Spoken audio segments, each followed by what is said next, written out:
So just finished having my car charger installed by Smart Home Charge. Really easy process from start to finish, and I would highly recommend them. I found them on the internet, but their site stood out because it had loads of really useful information. It also had a big variety of chargers to choose from, giving all the different pros and cons against each.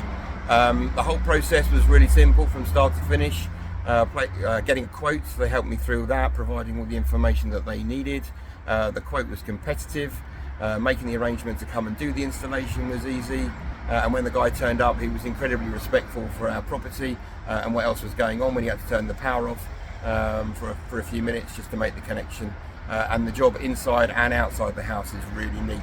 I chose the Easee One. It's right in the front of my house, so I didn't want something that was ugly or had a big cable attached to it, so that's why I chose this one. But there are plenty of others, and as I say, Smart Home Charge has them all on their website, so good choice.